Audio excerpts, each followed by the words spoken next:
בין כל ההנצחות והסיפורים שהעליתי עד היום, כמו הפרק על החרם, סיפורים שונים של אנשים שפגשתי על הדרך שלי בחיים, האיש שבא היום, פגשתי אותו בדרכי עוד לפני המלחמה, דודי תורג'מן, שירת כ10 שנים ביחידת עילית, כיום מדריך ראשי וראש תחום בקרב מג"ב לוחמה, מדריך ירי בכיר, המאמן מאבטחים בכל הרמות, יחידות מובחרות בעולם, עורך סדנאות, בעלה של חגית ואבא ל3 בנות מקסימות, הבעלים של קומביינד ישראל, בית ספר לאומנויות לחימה, וזה דבר שאני מאוד מתחברת אליו, כי גם אני עסקתי בעבר בקראטה, אוהבת את זה מאוד, יש לו גם דן 6, אם אני לא טועה, נכון?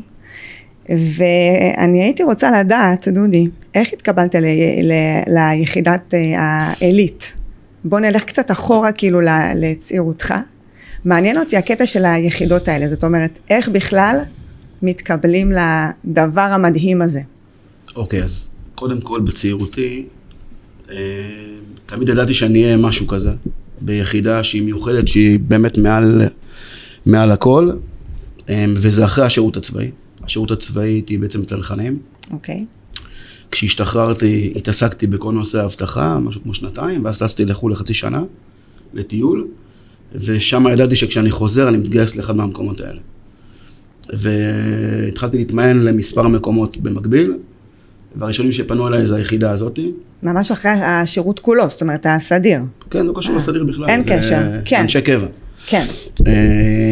ותוך כדי המיונים לכל המקומות פנתה לה היחידה הזאת, והגשתי קורות חיים, והתהליך התחיל פשוט לרוץ מהר, גם הגיבוש, גם הכל, וזהו, ונכנסתי פשוט בעצם לכל התהליך של הקורס.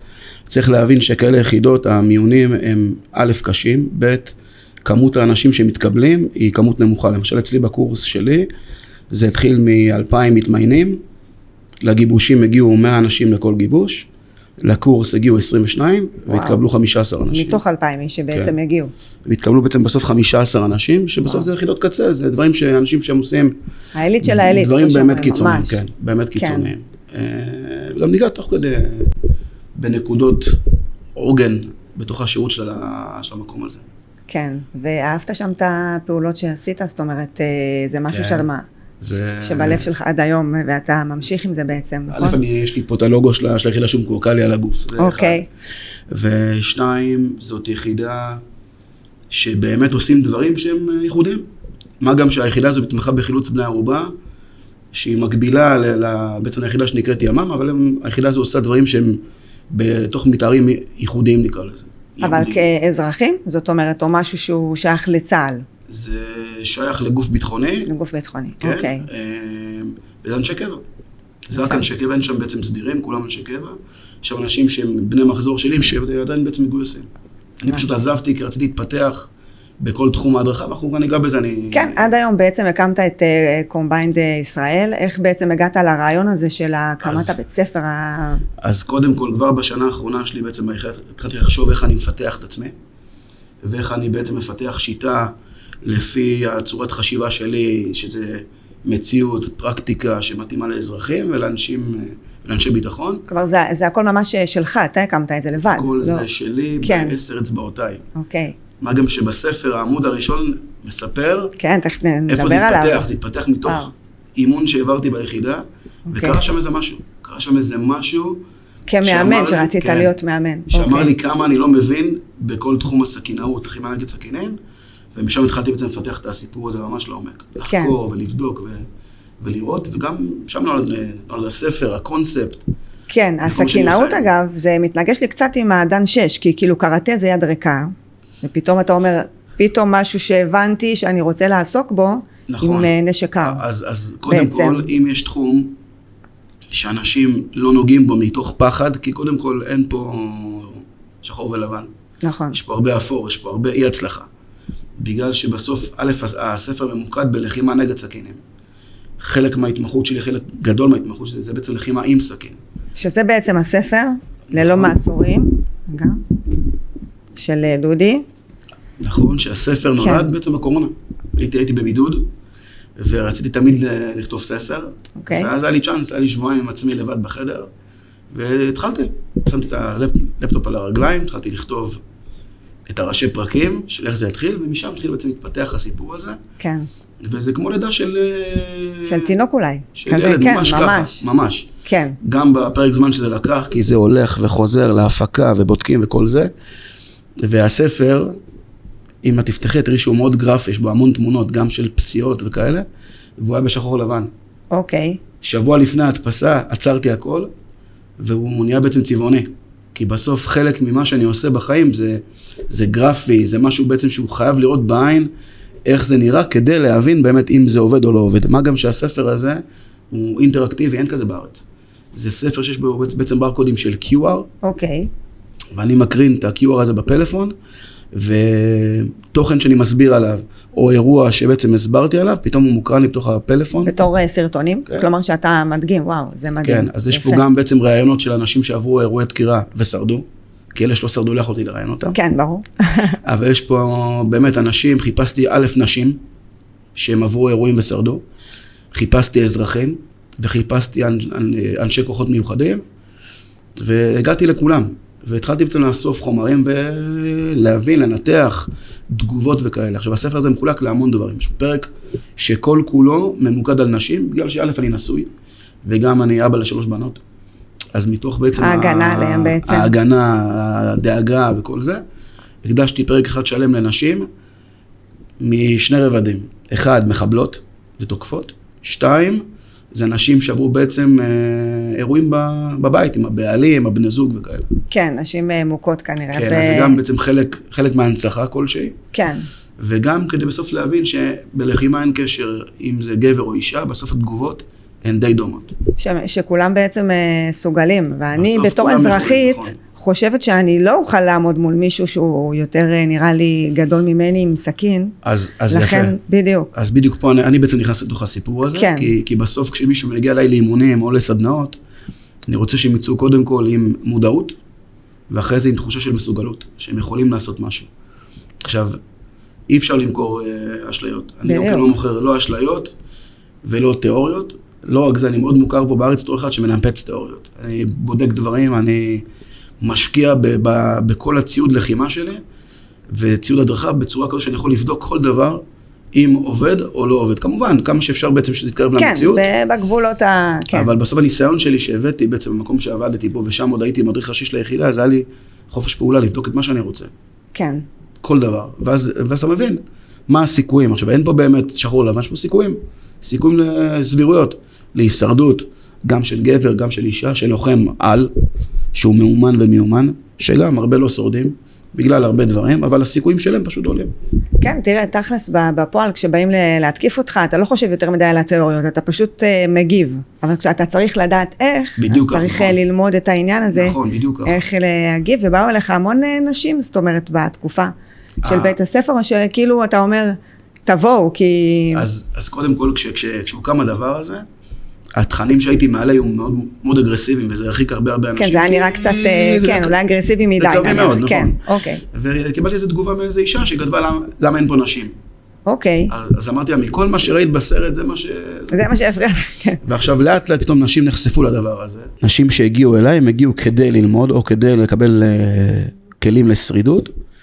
אבל אני יכול להגיד שבתור אבא ל3 בנות שאיתי הן מתאמנות מגיל 0, ממש.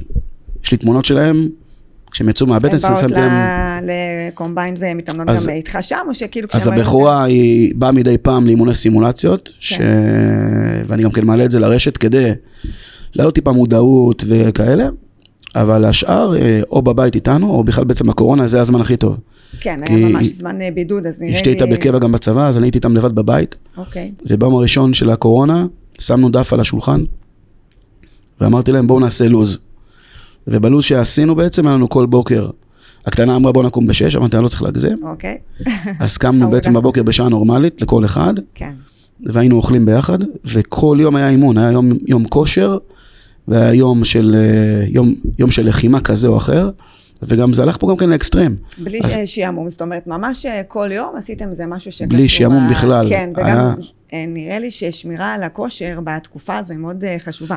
הבית, הכל היה סגור, כל העסקים. נכון, אז בעצם ניסינו לשלב גם את כל הדברים האלה, והם עשו דברים מטורפים. א', הבכורה שלי בכלל גדלה בתוך היחידה. היא נולדה תוך כדי הדבר הזה. כן. מה שהיא עשתה, שום ילד לא עושה. היא גלשה עם כל מיני לוחמים על חבלים וכאלה.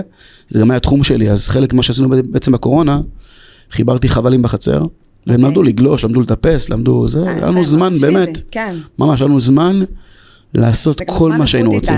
חד משמעית, חד משמעית. שזה יצא טוב.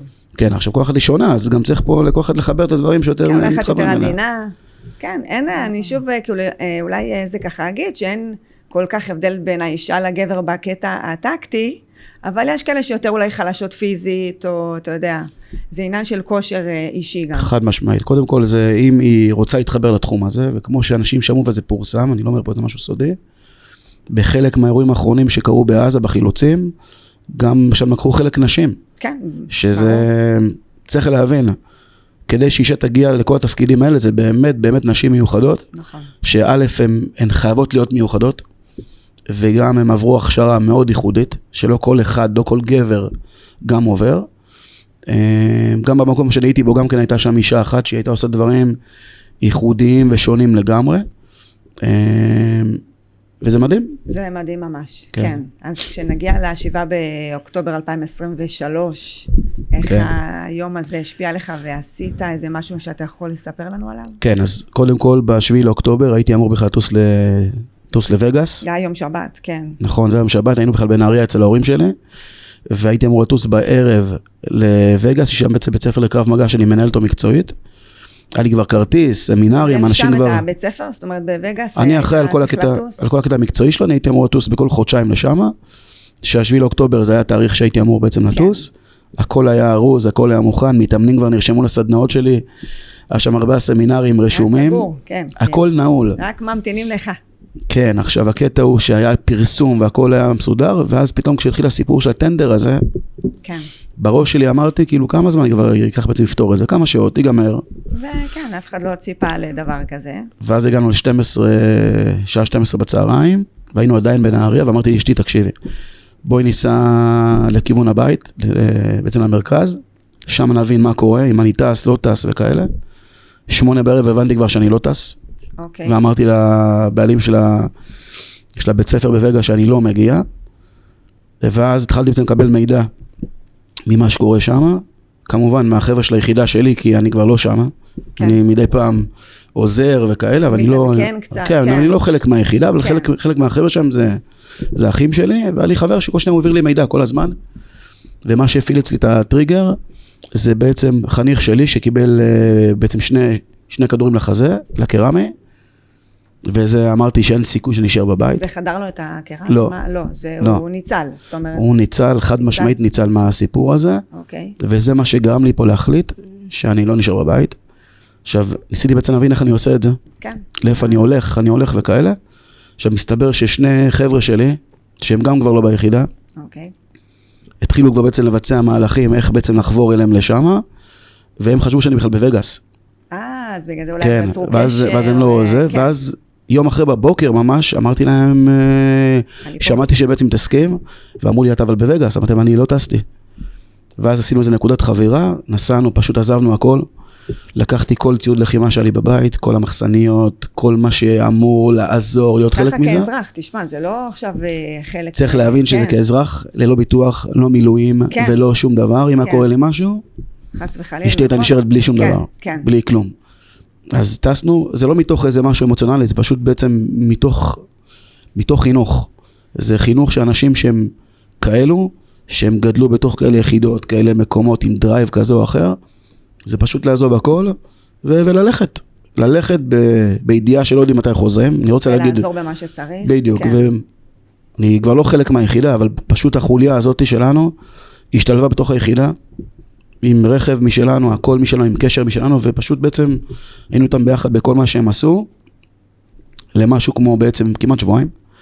שעשינו כל דבר שהם עשו כמעט, כשלא היה מה לעשות, למשל, צריך רגע להבין, זה לא כמו בעצם פלוגת חי"ר, זה יחידה שהיא טקטית, שהיא בעצם מופעלת, מוקפצת לכל דבר מיוחד, שהיא בעצם יכולה לעשות או לתרום, וכשהבנתי שאין לי מה לעשות, התחלנו לעבוד בעצם עם כל נושא התרומות, התחלתי להפעיל תורמים, של משפחה שפעם הייתה בעצם תאמנת אצלי, שהם מאוד עמידים, והם התגייסו לסיפור הזה מיד, והתחילו בעצם להזרים תרומות. תרומות של מזון נניח? הכל. וכאלה, ממש הכל, מציוד לחימה. כן.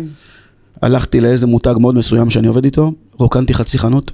שלגבי הציוד הטקטי שדיברנו אז, אם אתה זוכר, הייתי צריכה איזה משהו, ואמרת לי, המכולות כאילו תקועות לגמרי. נכון. אתה זוכר את הסיפור הזה שהיה עם המכולות עם הצבאיות, נכון. או עם הווסטים?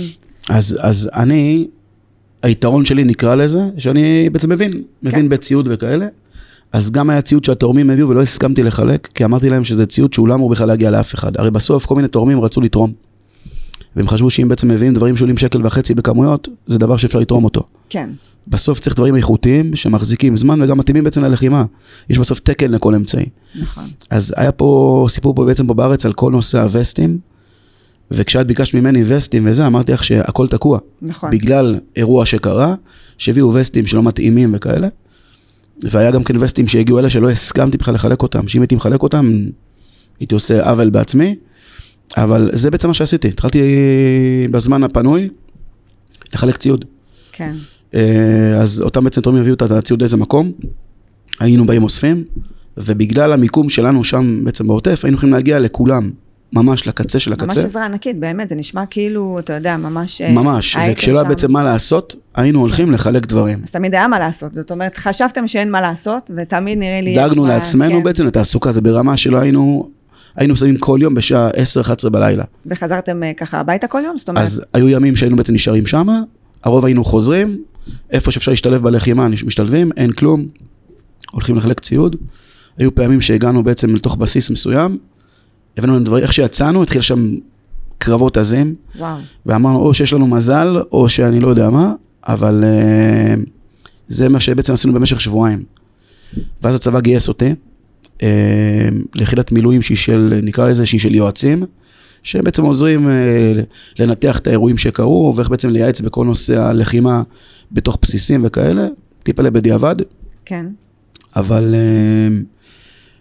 הוזמנתי בעצם כדי לתת ייעוץ, בעיקר על כל נושא בתי הכלא של הנוח'בות, בגלל התחום שלי שהוא של בתי כליאה וכאלה, אז הוזמנתי לסיפור הזה, ומאז אני בצו 8. עד היום, נותן ייעוץ בכל נושא הלחימה וכאלה, ואז תוך כדי הבית ספר ללוטר גם לקח אותי אליו, בהתחלה בקשר לזה, אבל תוך כדי לעוד הרבה נושאים שקשורים ללחימה, וזה מה שאני עושה עד לרגע הזה. גם ברגע הזה אני בצו 8, עדיין כל זמן שיצטרכו אותי, כן, כל זמן שיצטרכו אותי, אני מבחינתי. אתה משתדל גם כאילו לשמור על השגרה של האימונים. מנסה כמה שאפשר, זה קשה. בסוף זה מאמיס על עצמי גם. נכון. אני מאמיס על עצמי, כי גם צריך לתת קשב לסיפור של המילואים, כי אלה דברים שהם א' קריטיים, וב' זה מהלכים שהם באמת חשובים, א' להמשך גם כן של צה"ל, שיחידות מסוימות וכאלה, וגם על שגרת עבודה. בסוף אנשים צריכים פה להבין, שהרבה עצמאים שבגלל כל הצווי 8, או שעסקים יתרסקו להם, ממש לגמרי. או שאנשים יצליחו בעצם פה לשמור את זה, או לשמר את העסק על אש נמוכה. בעזרת אנשים אחרים פשוט, נכון. כי הם לא נמצאים שם בכלל בעסק, אז בדיוק. אני ראיתי הרבה מסעדות שפשוט כתבו עם שלט, אני בצו 8, הם סגורים כבר חצי שנה אפילו יותר. עכשיו, לך תדע מה המצב, זה אולי שכירות, זה אולי לא, העסק קרס, הרבה אנשים. נכון, עכשיו רוב האנשים שיש להם צו 8, זה אנשים שחייבים ללכת, אני לא חייב ללכת. נכון. אני כבר בגיל שאני בעצם מתנדב, מבחינתי כאילו כמה שאפשר, בסוף כל מה שאני יכול לתת מהידע שלי. אז מה שאתה יכול, זאת אומרת, במגבלות מה שאתה יכול במגבלות של מה שאני רוצה לעשות, כן, כן, מה שאני רוצה כי אתה לעשות. לא במילואים עכשיו צו 8 אמיתי, כן. אני בצו 8 שבעצם קראו לי לעשות דברים בתור יועץ על תחומי העיסוק שלי, כן. שזה בעיקר לחימה. איך זה לייעץ על הנוח'בות? זאת אומרת, זה משהו שבעצם, אתה יודע, זה מאוד כאילו רגיש, אני לא יכולה לקרוא להם בני אדם. הם לא בני אדם. כן, בדיוק. אז קודם כל, הביאו אותי בתור איש מקצוע, בגלל שהתחום עיסוק שלי גם ביחידה שהייתי בה, היא מתעסקת בתחום הזה של בתי כלייה, אבל בדברים בעצם קיצוניים מאוד, וזה משהו קיצוני מאוד, ולדעתי הצבא לא היה מוכן פשוט לכל הכמות שמגיעה, לכמות הזאת, כן, כולם בעצם ביחד, או יש כמה בתי כלא? יש כמה, וזה לא הכמות, זה איכות האנשים, פשוט לא מבינים שזה רוצחי על, זה אנשים שהם התאמנו כדי לרצוח, וביום הזה הם עשו הרבה מעבר לזה. הם רצחו, הם אנסו, הם התעללו, הם עשו דברים, נכון? כן, בהחלט, זה לא... עשו דברים שאף אחד לא ציפה, לדעתי גם הם, אני חושב, הם לא ציפו שהם יגיעו לרמות האלה, לא יודע אם הם תכננו את זה, אבל כשאני הגעתי, זה בעצם ייעוץ איך לנהל את הסיפור של כלייה של כאלה, איך להבטח אותם, ועד אנחנו עושים את זה, נותנים בעצם ייעוץ על כמה שאפשר. ברמה גבוהה מאוד, זאת אומרת, אתה יודע, הם מאוד בקבוצות, אחד עם השני, הם יכולים פתאום להתהפך. כן, אז קודם כל, אני לא מספר פה סודות. לא, ברור. פורסם לאחרונה בהמון כתבות על איכות האנשים שהצבא שם כדי להבטח אותם. אוקיי. בסדר? זה שוב פעם. כן, זה חשוב. בואי נגיד, אין שם טקו, זה לא איבן. זה רוצחי על מול חיילים שהמקצוע שלהם זה לא לחימה ולא הבטחה, אז שוב פעם. אז אנחנו בעצם עוזרים איך בעצם לאזן את זה, איך לאמן את האנשים כדי שיוכלו באמת. גם מה יקרה במצבי קיצון אולי, נכון? אם ויקרה. אז אנחנו בעצם מנסים באמת למזער נזקים, וזהו, נשאבתי בעצם לסיפור הזה תוך כדי, והשאיפה היא באמת פה, להצליח פה לשמר עד סוף מה שאני אמור לתת למילואים האלה, לשמור את העסק ברמה כזו, גם ביום של 7/10, שאמרתי לחבר'ה שלי בקבוצה בוואטסאפ, שאין אימונים השבוע, אז כולם הבינו את זה, גם כן, א', חלק מהאנשים בכלל, גם כן זומנו למילואים, יש לי אצלי אנשי ביטחון שגם הלכו מתוקף תפקידם לסיפור הזה, וגם אין פה איך בעצם לא להבין את זה, פשוט זה המצב. אני הייתי מצפה שכל אחד יקום וילך ויעשה משהו, שוב פעם, אני לא אומר להתגייס ולהילחם, כן, אני אומר, לעזור במשהו. נכון, אתה יכול לעשות משהו, לך תעשה משהו. למשל, החבר'ה שאני בעצם עבדתי איתם, זה משפחות שהם חיים בעצם בסביון, שהם ימצאו את בית חב"ד סביון, מקום מדהים, שהם ימצאו את כל המשפחות של סביון שבאו לתוך בית חב"ד, ומה שהם עשו, פתחו שם בעצם חמ"ל של ציוד, שהוא הגיע ממחולות ומטוסים שהם הביאו לשם, והם בעצם חילקו את זה במשך חודשים ארוכים, לכל הבסיסים, כל היחידות, מקצה לקצה, מצפון ועד דרום. גם מזון אני חושבת, אני ראיתי משהו עם ממש כריכים שהם עשו. נכון, אז הם עשו כל יום מנות, יום שישי היה משהו אחר טיפה, אבל כל יום זה התחיל מאיזה 200-300 מנות, והגיע לאלפים. שזה מטורף, כאילו באמת. מטורף, זה פשוט אנשים עצרו הכל, וזה המון כסף, כל מה שבעצם תרמו לסיפור הזה, וגם זמן. בסוף זה מה שהם עשו, הם הפכו את זה בעצם לעיקר שלהם בתקופה הזאת, והם צריכים, אני מניח, גם כן לשמר את העסקים שלהם, אבל הם הפכו את זה לעיקר, הם היו שם מהבוקר עד הערב, וניהלו חמ"לים, אני הייתי בקשר עם חמ"ל ממיימי, שהיה בעצם מחובר אליהם, על איזה ציוד להביא ואיך להביא, את מבינה שפשוט זה חובק עולם. נכון, וזה חובק עולם, אז המקרים שאמרתי להם, אל תביאו סתם דברים, בסוף להביא סתם, סתם כאילו זה ימות פה, והיינו בוחרים ציוד ספציפי, איזה מדים להביא, ואיזה וסטים להביא, ואיזה קסדות, ואיזה דברים. לפי התקן גם באמת, כמו שאמרת, אני לא אחלק עכשיו ציוד שלא יעבוד וחס וחלילה, אני אחלק איזה משהו לא תקין, נכון. אז יקרה משהו. אז חלק מהאנשים שאני בעצם מכיר, זה האנשים שזה המקצוע שלהם. זה קציני אמל"ח, שהם בעצם מכירים את התקנים והכל, והייתי בודק כל דבר. מה אתה אומר על התקן הזה? אומר לי, בזה אסור לגעת, לא נוגעים בזה. הייתי אומר, בזה אל תיגעו. כן. לא דברים שכמו בגדים, פרפומריה וכאלה, אז אין בעיה, אבל רוב הדברים שהם לחימתיים, היינו דואגים להביא באמת ציוד עם תקנים מטורפים לגמרי, כי בסוף זה ציוד שאמור לעזור לאנשים להילחם, נקודה, כן. אין פה אפס. ולהגן על עצמם, אתה יודע. זה... חד משמעית, זה לא על עצמם, זה יותר על אחרים, בסוף מי שקפץ ב7/10, מי חייל, מילואימניק, מאבטח, אזרח, כיתת כוננות, הם הלכו להגן על אחרים, לא על עצמם. בהחלט, הם היו חומת אש, אני קוראת לזה אולי... קפצו להגן על אחרים. אני לא רואה את זה שמישהו קפץ בשביל עצמו. אני לא חושב שמישהו נסע 2 לכיוון העוטף כדי לשמור על עצמו. נכון. לא, אני מדברת על הציוד שהוא שומר עליו. חד משמעית, כן, אבל בסוף המטרה היא לשמור על אחרים ולהגן על כל הסיפור הזה שהוא באמת קיצוני. אף אחד לא ציפה שנגיע למצב הזה. לא ברמה הזו בהחלט. ונקווה שזה לא יקרה שוב פעם בזירות אחרות. אני מקווה גם, אני מאוד... אני מאמינה שלא, אבל אני מקווה שלא, כן. הלוואי. כן, עכשיו עם כל הטקטיקה והכל, פשוט לשבת ולכתוב ספר. זאת אומרת, זה ממש דורש ריכוז וזמן, כמו שאמרת בקורונה והכל, עם כל הילדות, ואיך בעצם גם זה כאילו קרם עור וגידים, זאת אומרת, זה לקח לך הרבה זמן מאז? אז קודם כל, הכתיבה של הספר לקחה כמעט שנה. עכשיו, לפי מה שהבנתי, זה המון לכתיבת ספר. כן, דווקא נראה לי שנה זה, לא, בסדר? כן, כי יש פה בעצם תהליכים גם, יש פה תהליכים, אבל היה לי פה עוד הרבה תהליכים תוך כדי, כי היה פה לאסוף חומרים מצולמים וכאלה, אבל הטקסטים, הם כל פעם השתנו. זה אומר שעברתי על הספר, וכל פעם רציתי לשאול את זה טיפה, ואת זה טיפה, ואת זה טיפה, הנושאים מראש, מה שקיבלתי, זה מה שבאמת היה, כי היה בעצם נקודות שרציתי לגעת בהן. שאחד, זה נושא התגובה, איך אנשים מגיבים. 2, זה נושא אנשים, שזה ידעתי מראש, שיהיה פרק שהוא על נשים. כן. 3, רעיונות, שידעתי שאני הולך לאנשים הביתה, ויש לי פה סיפור קיצוני על בן אדם, שכל מי שקורא את הסיפור אומר, מה, הוא חי?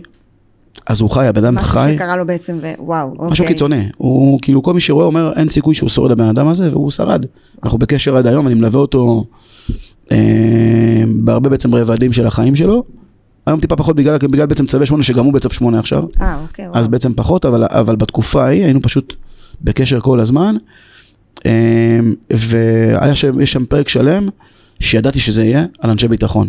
איך בעצם התחום של לחימה נגד סכין נוגעת באנשי ביטחון, נקרא לזה אנשי קצה, כמו לוחמי ימ"מ, ימ"ס, מצדה וכאלה, לבין מאבטחים ולאזרחים, איך זה בסוף זה הכל מתחבר. כן. והנקודה האחרונה היא כל נושא ההדרכה.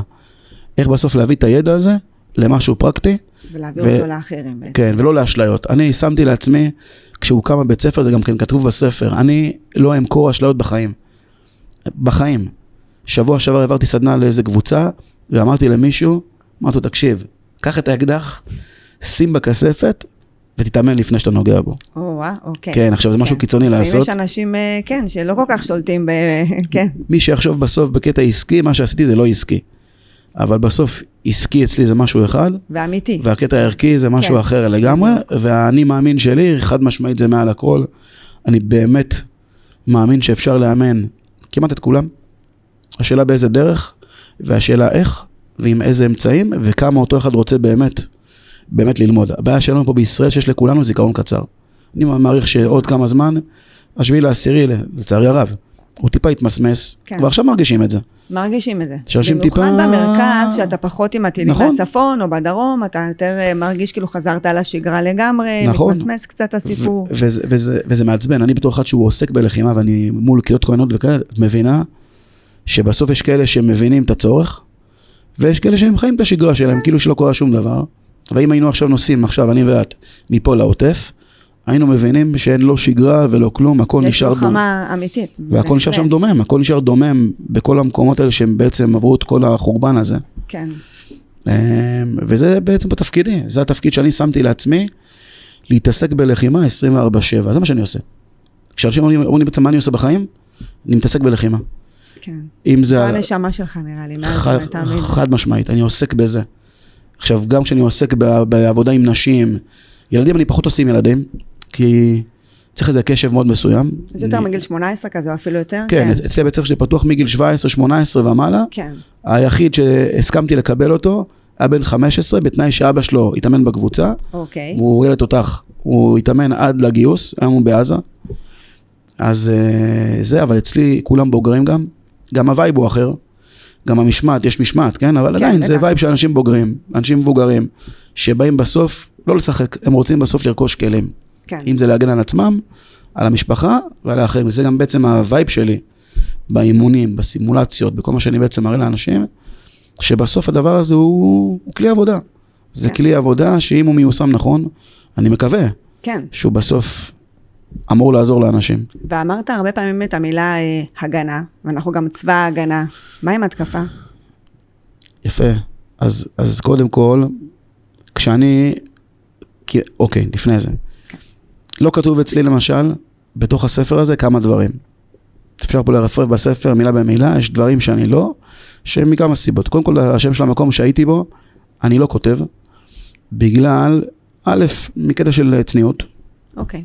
2, מקטע של בעצם, יש משמעות לפעילויות שאנשים עושים ביחידות מסוימות, שעדיף לשמור את זה בעצם מוצנע יותר, בקטע של ביטחון שדה וכאלה, נקרא לזה. זה מאוד חשוב. כן. לפעמים אני רואה בחדשות איזה משהו שמראים אפילו סמטאות של, אני אומרת, למה להראות כל כך הרבה פרטים? גם אני חושב שיש פחות. דברים שעדיף כן, לשמור אותם בשבילנו, כדי בהחלט. שבפעם הבאה שנרצה ליישם אותם עוד האויב פעם. מאזין תמיד ורואה תמיד. אז גם אני מסכים. וגם אם אתה שימי לב שכל מי שמתראיין, שהוא קשור לתחום העיסוק הזה, הוא לא מרגיש בנוח על הכיסא של המרואיין. כן. כי בסוף זה אנשים שהם לא רגילים להתראיין על הדברים האלה, וגם הם בסוף באים כדי לעשות, לא כדי לברבר. אז א', צריך פה להעריך את האנשים שעושים קודם כל. בהחלט. אבל כל נושא ההגנה והתקפה, אז אצלי כמעט ואין בספר את המונח הגנה נגד סכין. זה נקרא אצלי לחימה. אוקיי. למה? כי אי אפשר להגן נגד סכין. עכשיו מה שאני אומר עכשיו, הולך לזעזע תחום לא. שלם. כן. למה? בטח. מה? כי בסוף יש הרבה תחומים כמו קרב מגע וכיוצא בזה, שמלמדים הגנה נגד סכין. עכשיו כשאני הולך ללמד אנשים שעשו קרב מגע, אני אומר להם, מבחינתי אין דבר כזה הגנה נגד סכין, יש למזער נזקים. יש להילחם על החיים ולשרוד בכלים מסוימים. להגן, חד משמעית אי אפשר. כי ההגנה זה בעצם 100% נניח. נכון, אז אתה אומר, בדיוק. נראה לכם בשטח. נכון, בסוף עושים סבירויות, סטטיסטיקות, כן. ומבינים ש100% אין. עכשיו הספר הזה הוא בסוף הוכחה לזה. התחלתי לחקור אנשים שעברו ולחקור אירועים שקרו. כמעט כולם נפגעו, אז מי שלא נפגע זה באמת. אז נוגע בך איכשהו, זה נכון, לא איכשהו. שהוא באוויר רחוק. בסוף אני רוצה למזער את הנזק, לחטוף כמה שפחות, תיפגע כמה שפחות, ולהצליח להכריע את האירוע. כן. עכשיו דוגמה הכי יפה לזה. וסכין נגד נשק חם, נניח נגד... אם אני מספיק להשתמש באקדח שלי, אז אחלה. רוב המקרים לא מספיקים. אתה לא מספיק, נכון. אלא אם כן עכשיו אני הגעתי לאירוע עצמו, בתור גורם שלישי, ובאתי לעזור, אז אני בעצם מוכן לזה. בדיוק. אבל כשמפתיעים אותי, הדוגמה הכי יפה היה אירוע דקירה בצומת בית קמה, שלאחרונה בכל סדנה אני מסביר על האירוע הזה, כי אותו חייל הזה שנפגע, ואחרי זה גם כן נהרג באירוע, נרצח, הוא נתקר בהפתעה, הוא היה חמוש באקדח. מהגב או איך זה היה? הוא הגיע לו בעצם מהצד ומהגב, הוא דקר אותו, אבל חלק מהפגיעה שלו היא באזור הידיים. זה אומר שאחרי זה לעבוד עם האקדח הוא לא יכל, אבל הוא כן הצליח, בגלל יצר ההישרדות, והוא החליף ידיים ועשה. אדרנלין אולי גם, הוא הצליח, כן. הכריע את האירוע, אבל בסוף מת. כי מה שהחזיק אותו זה אדרנלין, והשרידות, והרצון באמת להחזיק לפרק זמן, כן. עד שהוא בעצם מצליח להכריע את האירוע. ואז הגוף קורס, אתה יודע, בסופו שלב אתה מאבד גם דם. בסוף, שעון החול מתקתק. ובאמת להגיע לאקדח או לנשק שלך, כשהסכין מולך, זה לא כאילו באוויר ובכאילו, הוא פוגע בך, הוא חותך את הבשר, סליחה על התיאורים. נכון. זה ממש חשוב לדעת איך... אחד מהרבדים שאני עושה בשנים האחרונות זה סדנאות ירי לאזרחים. ולאחרונה זה מאוד מאוד חזק, בעקבות האירועים של 7/10, אנשים רוצים להיות יותר אפקטיביים, יותר יעילים. זה לאזרחים שכבר יש להם אישור לנשק. חייב, כן. חייב בעצם בן אדם שיש לו רישיון לנשק. כן. וגם אצלי אנשים יודעים שהסדנות הן טיפה שונות. הן יותר לקטע של לחימה, פחות לדברים בסיסיים. אני עושה בסיס, אבל בסוף זה מתחבר ללחימה, כי בסוף בלחימה אין לי קוויורים, ואין לי אוזניות, ואין לי סטריליות, ואין לי מטרות קרטון. אז אני תמיד בעצם מחבר את זה למשהו שהוא יותר אקטיבי, משהו שהוא יותר תנועתי, משהו שהוא יותר מגיב לי, כדי בסוף להצליח לנסות לקרב את האימונים שלי בכל הרבדים, אם זה בירי, ואם זה בלחימה הקרובה, ואם זה בסכינאות, למציאות. בגלל זה אני משקיע המון באמצעים, המון. מחליפות מיגון שמאפשר לי לעבוד חופשי, ועד סכיני אימון שונות, מסכיני שוקר, סכיני צבע וכאלה, כדי בסוף שזה יהיה ויזואלי, שיהיה בעצם נתון פה לתחקר את זה, ולא סתם להגיד, נפגעתי או לא נפגעתי. כן. זה בסוף לא מעניין. כן, כי גם לעמוד במטווח כזה די סטרילי, כמו שאמרת. נכון. אז בשטח אתה לא ממש עומד ככה. זה שני דברים שונים. נכון. יש לזה יתרון בלעמוד בתוך מקום סטרילי כדי להבין את הבסיס, או להשקיע בבסיס. למקד את עצמך. נכון, כדי לבנות יסוד מסוים. נכון. אבל אחרי זה, צריך פה טיפה להפוך את היוצרות של האימונים, ולהעביר את זה למשהו שהוא יותר לחימתי, יותר אקטיבי, יותר נקרא לזה, יותר יישומי ופרקטי, לקראת אירוע אמת. אני גם אומר את זה בכל סדנה לאחרונה אצלי.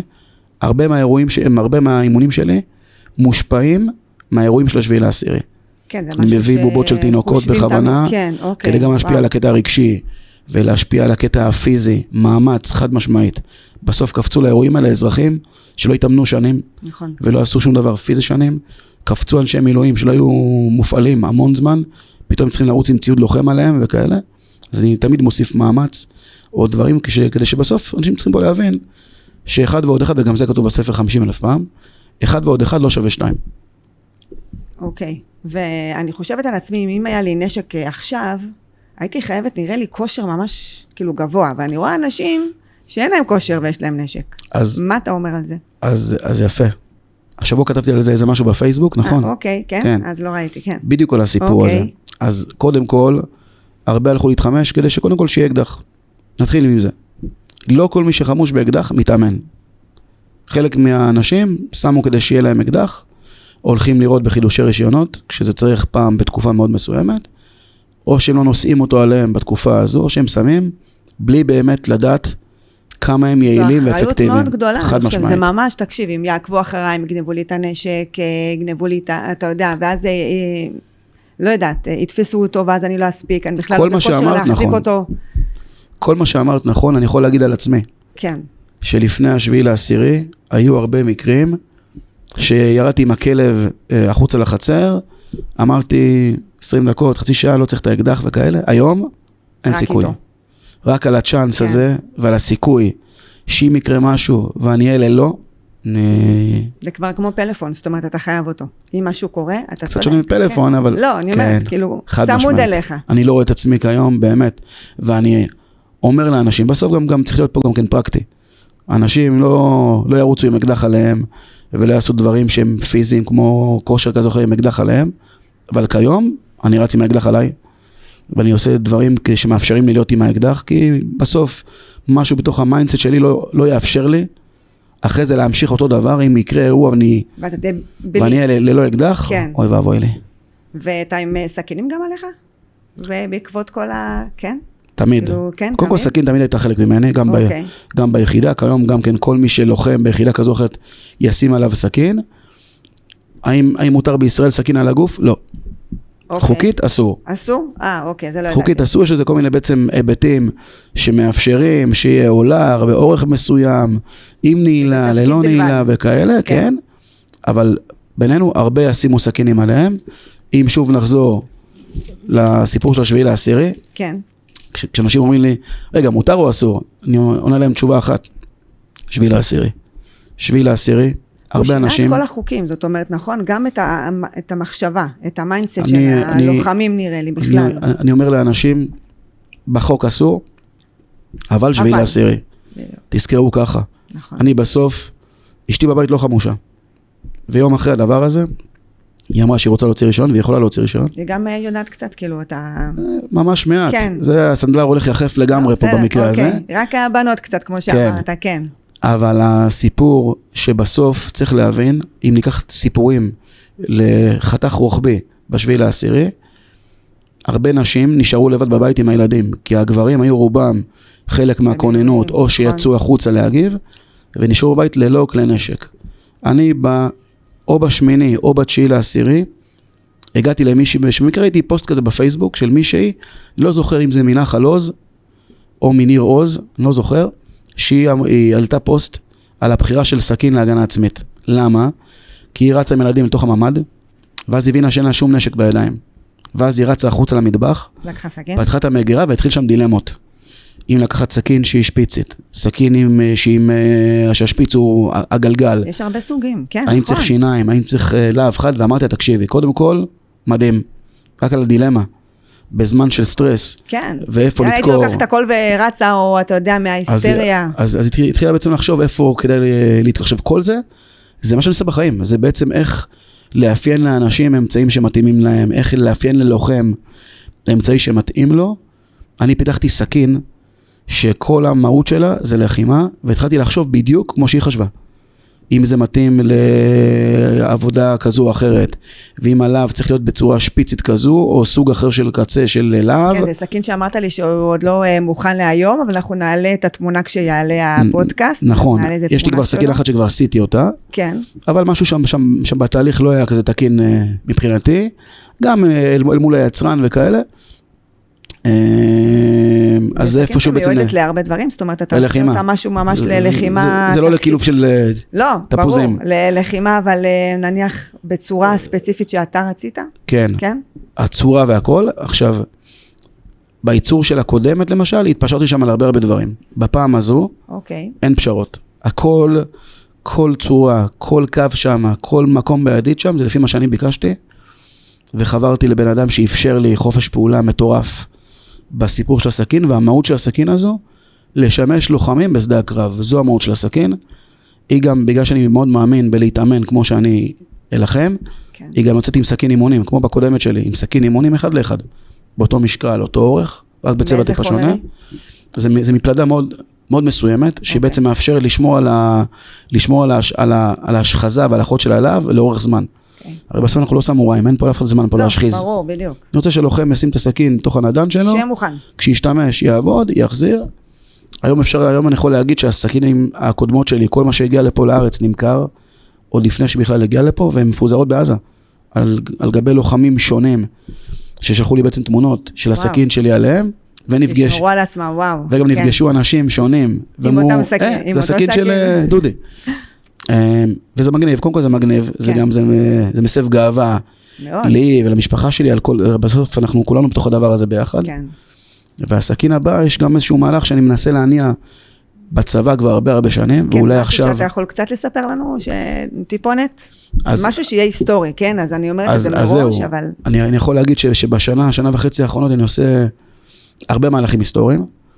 א', הכנסתי לאחד בגופי ביטחון את כל נושא השימוש באמצעים קרים נקרא לזה, ממש באופן גורף, שזה לא היה אף פעם, וזה נכנס בצורה רשמית. תמיד נשק חם, זאת אומרת... נכון, אבל בסוף מבינים שיש מקומות שאי אפשר להגיע, או שלא מספיקים, או שיותר זמין להגיע עם איזה משהו אחר. תמיד עבדתי עם כל מיני גופי ביטחון, תמיד, מהשירות שלי ביחידה, ותוך כדי גם תתי ייעוץ לעוד כל מיני גופים, ומי שהשתחררתי, המיין שלי זה לעבוד עם לוחמים. אני בסוף מחפש לעבוד עם אנשים שהם כמוני. כן. גם בחשיבה, גם בצורה, גם במה שהם עושים. בטקטיקה בכלל, כן. נכון, עכשיו זה מאוד מתחבר גם כי בסוף מאוד קל לי להבין לוחם איך הוא אמור לפעול עם סכין, בלי סכין, עם נשק חם, כי אני הייתי שם במקום באמת של הקצה, של לוחמי. זה מניסיון שלך, זאת אומרת של שנים, ברור, בטח. אז אני בסוף בעצם תמיד אגרתי חומר ואספתי וניתחתי ועשיתי. אז המהלך שאני בעצם עכשיו מנסה לעשות, זה לשלב סכין ללוחמים פה בארץ. שזה דבר שלא קרה, ואנחנו עובדים על זה בקדחתנות, כן, בקדחתנות, אבל בצורה יסודית וגם פרקטית. אם זה לא היה פרקטי, אני לא הייתי בעד הסיפור הזה, גם לא הייתי עושה את זה כנראה, אבל אני מאוד מאמין בזה. זה נראה לי רק ליחידות הספציפיות, זאת אומרת, תמיד שאני רואה איזה אפודים, אז אתה רואה את הסכין, את כל מיני... נכון, כיום בסוף כל מישהו ישים עליו סכין, אני במלחמה חילקתי אלפי סכינים לאנשים. למה? קודם כל כדי שיהיה להם משהו, נתחיל מזה. הלכתי לחנות של סכינים, רוקנתי אותם פשוט. הבאתי את התורמים, ורוקנתי הכל, כל סכין אפשרית רוקנתי, וחילקתי לאנשים. הבאתי סכיני חילוץ לחבר'ה מהימם, והבאתי סכינים לחבר'ה ממצדה, והבאתי סכיני קומנדו לכל מי שהיה שם בעצם באזור, שפשוט עבר מולי וכאלה. ואני באמת חושב שזה כלי שהוא חד משמעית מתאים ללוחם. בעולם זה קיים. בעולם זה קיים מהלוחם הכי פשוט. לוחם, טירון, יש לו סכין בתור כלי.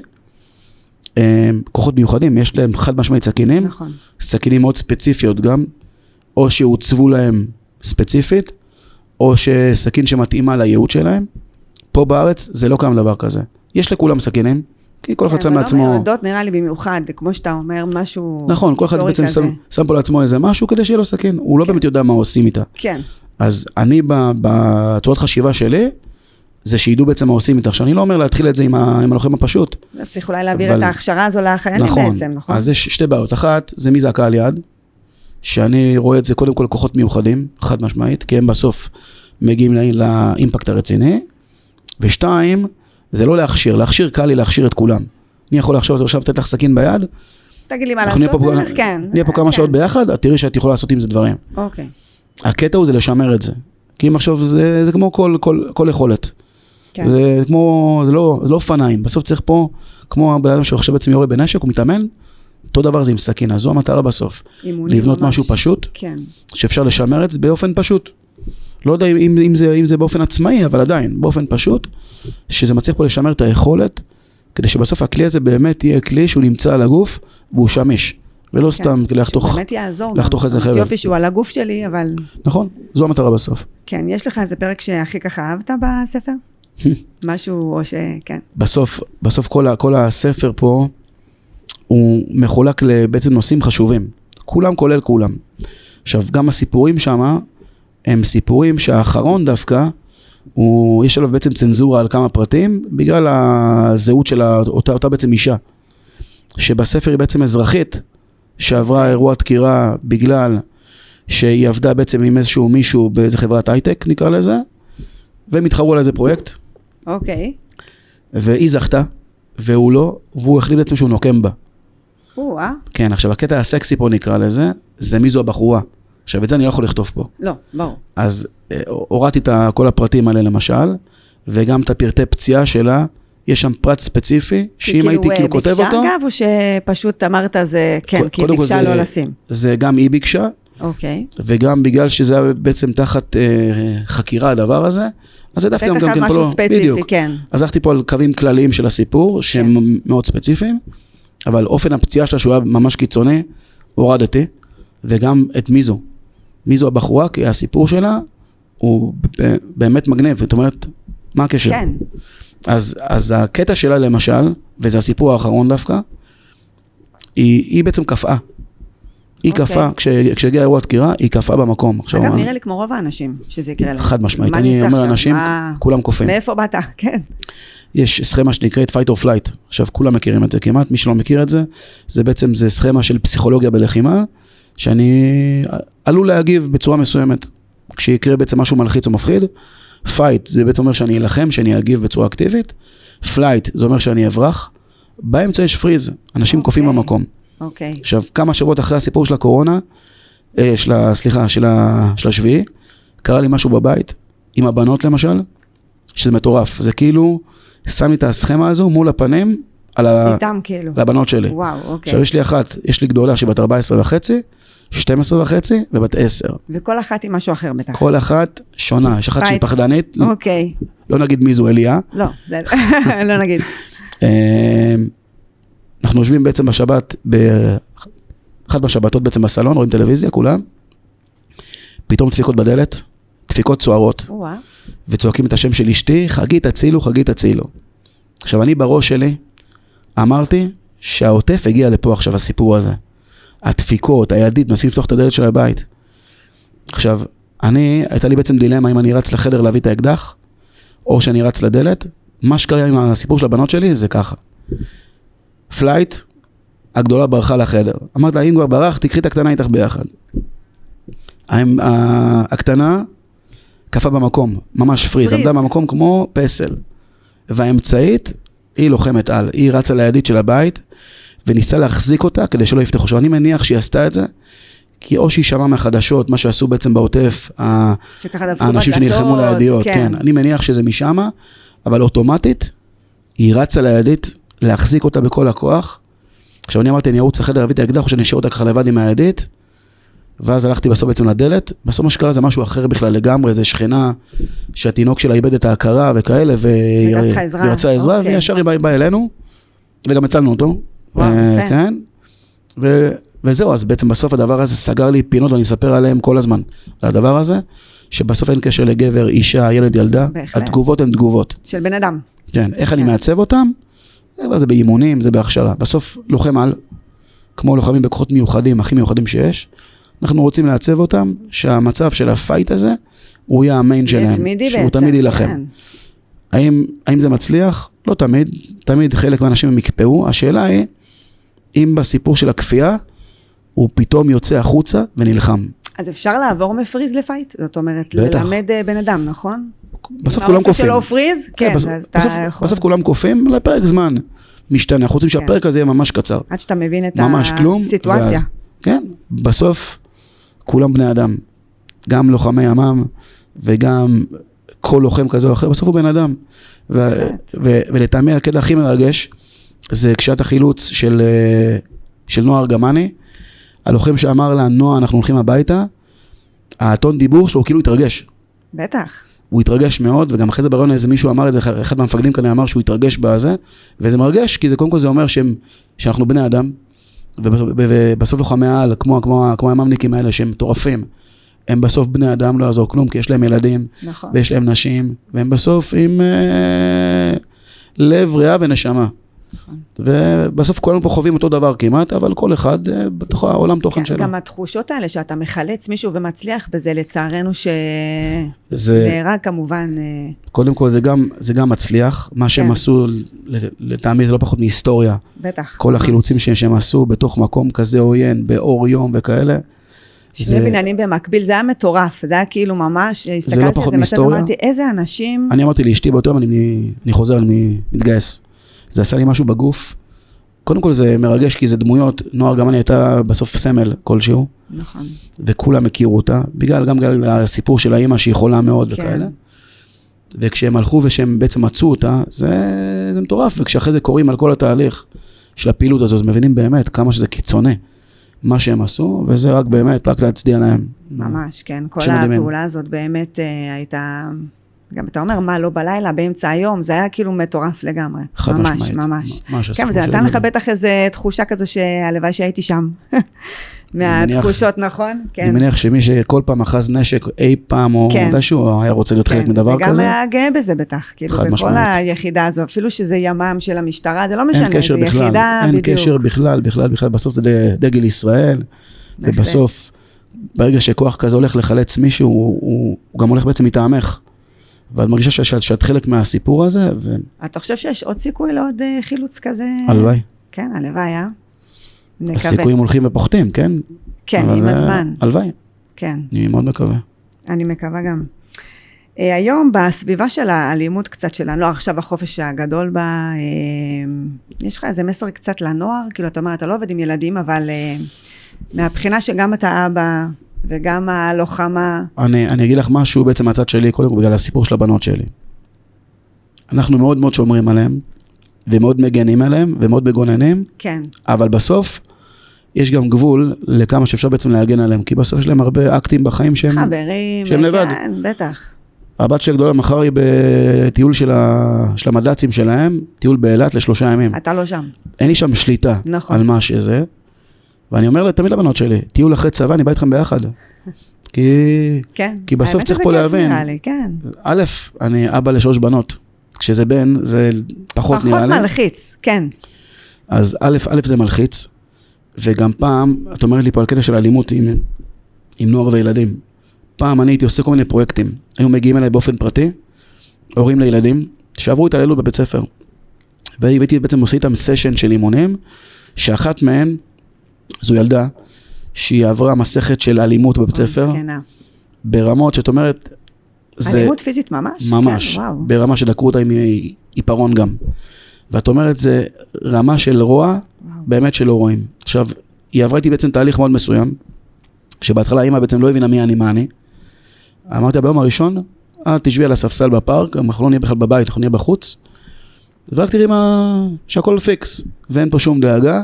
אחרי האימון הראשון היא כבר לא באה יותר האמא, והייתי לבד עם הילדה, והיינו עושים תרחישים, כשהולכת לבית ספר, ואז בעצם גילינו בסוף, תוך כדי הדבר הזה, צפו סיפורים, מה שהיא חוותה, ובסוף גילינו שהרוב קרה בדרך לבית ספר, ועשינו בעצם תרחישים כאלה ואחרים, ואחרי תקופה שכבר הפסקנו עם זה, קיבלתי טלפון מהאמא, ששוב חזר כזה אירוע, והילדה הצליחה להגיב. ולהגן על עצמה. היא הצליחה להגיב, חד משמעית להגן על עצמה, וזה הפסיק. וא' זה המדהים. ב' מהבחינה של מסר, בסוף צריך להבין שילדים, הם עושים דברים מתוך שעמום. שעמום, חינוך, סביבה, זה, כן, זה שילוב של החינוך גם מהבית, נכון. חד משמעית, באתי עכשיו להגיד בכלל בית. נכון. בית קודם כל, זה הרוב. כן. בסוף הם מעתיקים אותנו, הילדים, לא עזור כלום. נכון. בצורה דיבור, שהגבר מדבר לאישה, האישה נכון. לגבר, החברים, נכון. המשפחה וכאלה. חברים, חד משמעית. אבל בסוף צריך פה להבין, בסוף ילדים טובים, מתחברים רק לטובים. אני לא רואה אף פעם ילד טוב שמתחבר לילד רע. עכשיו, מה זה ילד רע? בדיוק, בסוף, זה מין כזה הגדרה... שהוא, נכון, זה הגדרה שבעייתית, כן. כי בסוף זה ילד שהוא... אולי מופרע קצת יותר, נכון, אולי עושה דברים אסורים ולא חוקיים, כן, דברים כאלה. ואף אחד לא מחזיק אותו יותר מידע קצר, כדי שזה ייפסק כן. או משהו כזה, נכון. או שאף אחד לא מנחה אותו, לא מתווה לו, את הדרך הנכונה. את הדרך הנכונה, כן, כי לפעמים אני רואה את הילדים, אני אומרת, כאילו, מה אתם עושים? מי מנחה אתכם? אפשר לעזור, כאילו. אז אני מנסה גם בחופש הגדול, להגיד לבנות שלי, למרות שזה חופש, צריך מסגרת. זה שיש חופש לא אומר שעכשיו צריך לישון בשעה 2 בלילה, זה לא אומר כלום. צריך לקבוע שעה, כי בסוף זה מסגרת. אז בסוף הילדים האלה שאין להם מה לעשות, שימצאו מסגרות, להתאמן, חוגים מסוימים, קבוצות מסוימות, כי בסוף, כמעט בכל קבוצה של חוג, יש דבר שנקרא משמעת. משמעת היא מסגרת בסוף, מה מותר, מה אסור, יש שחור ויש לבן, אין באמצע. נכון, הבן שלי הוא בקראטה, אני מרוצה חד מאוד משמעית. שהוא הולך לשם, אני יודעת גם שהוא מוגן בדוג'ו, באמת אני אגיד לך את האמת. קראטה, כן. חד משמעית, זה המשמעת מהטובות שיש, כי בסוף יש בעצם מסגרת ונהלים שחייב לעמוד בהם. לא תעמוד בהם, אתה לא תהיה שם. נכון. מאוד פשוט. גם כשעומדים בהתחלה להגיד שלום למורה ולעשות לו קידה, זה חלק מהסיפור הזה. גם זה שעומדים לפני שמתחיל משהו, גם הצורת עמידה, גם הצורת כניסה, זה חלק מהסיפור הזה. כן. אצלי בקבוצה, אצלי שזה רק בוגרים, גם שם יש לי משמעת, חובה.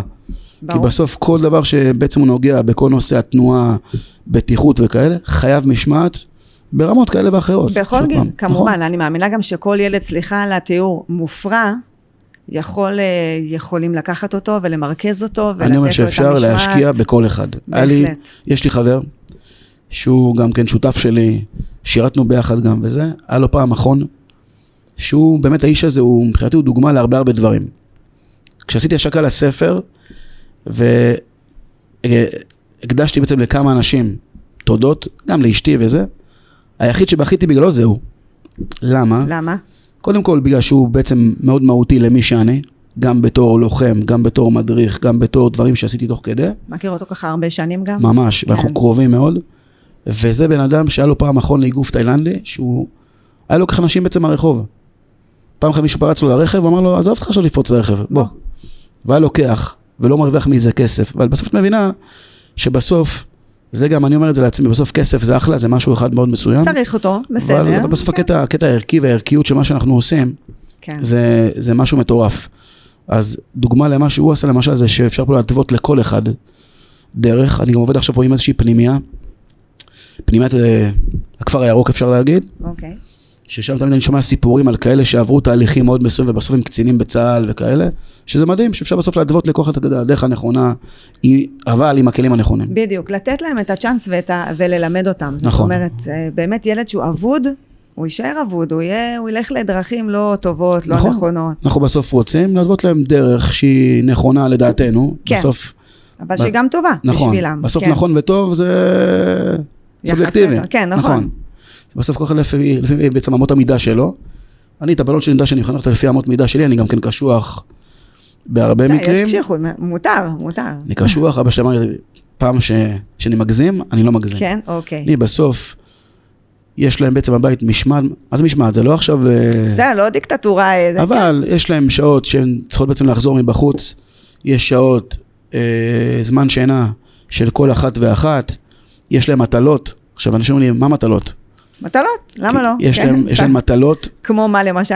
כמו מה למשל? זה לא למשל, זה בדיוק. אוקיי. יש לאחת, היא אחראית על המטבח, שהיא עכשיו, היא כולה בת 10. זאת אומרת, זה מטלות של הבית, זה חלק, כן, כולם חיים פה, כולם עושים. אתם שאלה אחת. לכן הגיוני, שאנחנו באים אחרי יום קשה בעבודה, ונתחיל לעשות פה ניקוי של הבית, אז כולם אמרו לא, אמרתי יופי.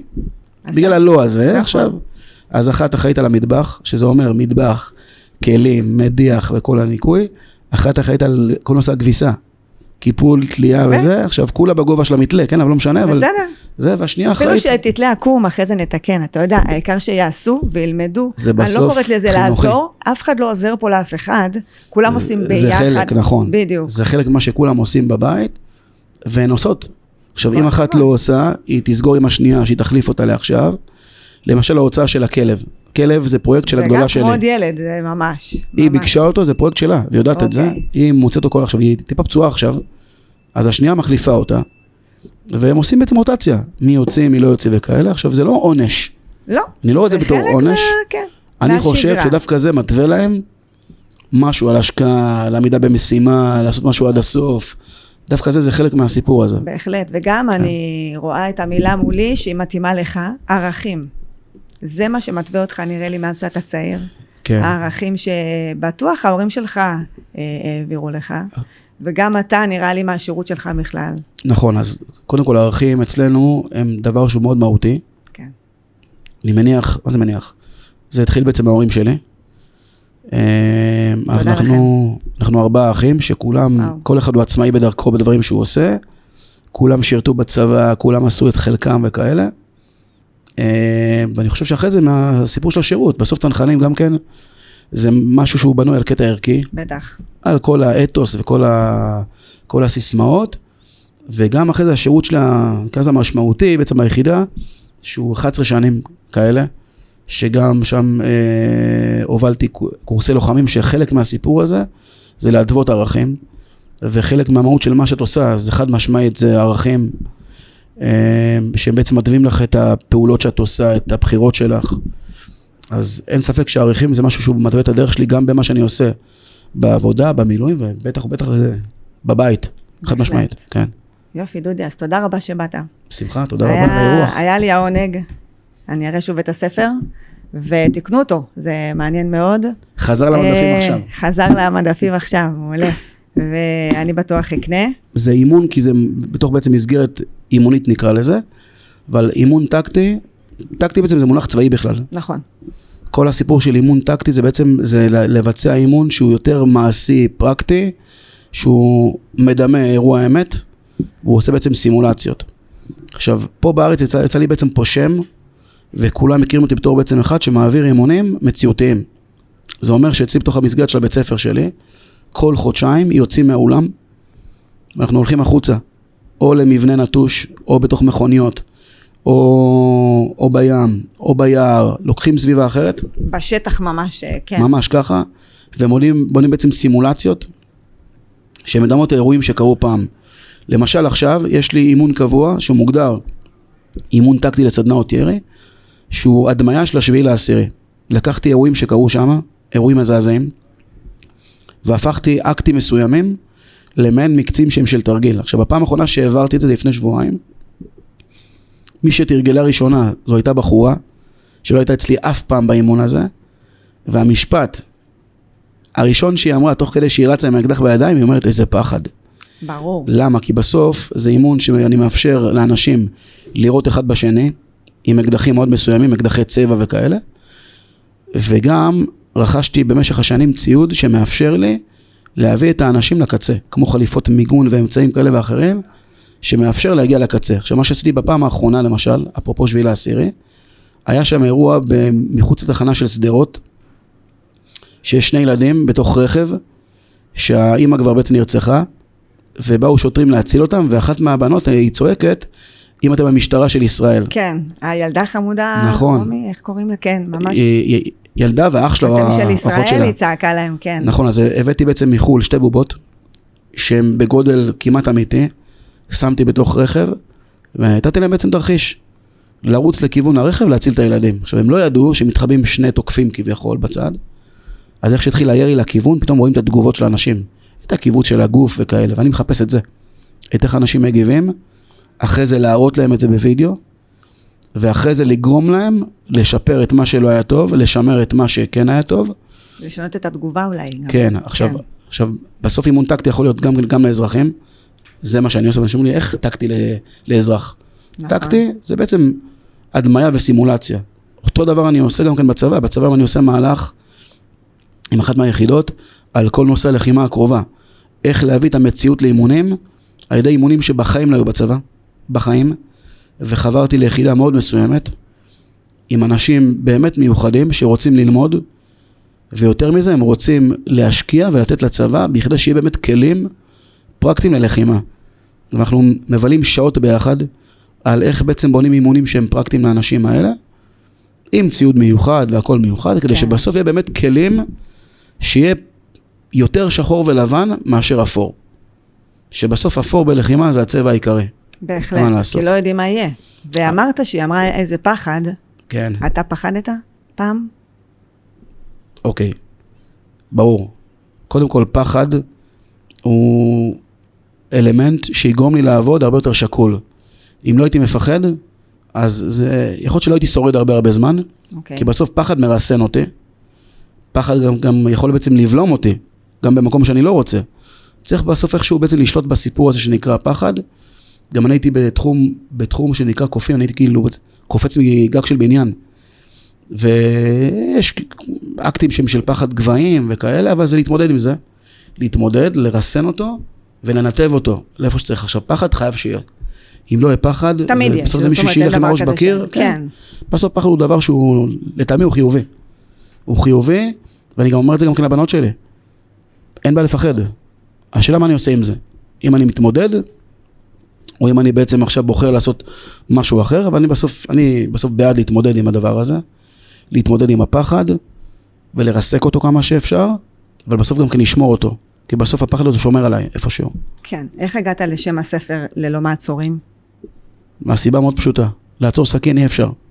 אז אמרתי, נבחר שם שהוא קליט, אז ללא מעצורים, וגם באנגלית הגרסה, זה נקרא unstoppable, אז זה בעצם אותו דבר. יפה. עכשיו, אמורה לצאת גרסה באנגלית, אני מניח שזה ייקח טיפה זמן, כי זה כמו בעצם לכתוב ספר מחדש. כן, נכון. זה המהות של זה, אבל בסוף המהות של השם, היא באמת להעביר את הנקודה שאי אפשר לעצור סכין. אפשר למזער את הנזק, אפשר להילחם, אפשר לשרוד, אבל להגן ב100%, אי אפשר. לטעמי, בלתי אפשר. כן. אז תודה רבה, תודה שבאת, ובהצלחה בכל הפרויקטים, ממש, תודה. תודה שהאזנתם למפגש מהלב, מוזמנים לעקוב אחריי ברשתות ובאפליקציות הפודקאסטים וביוטיוב.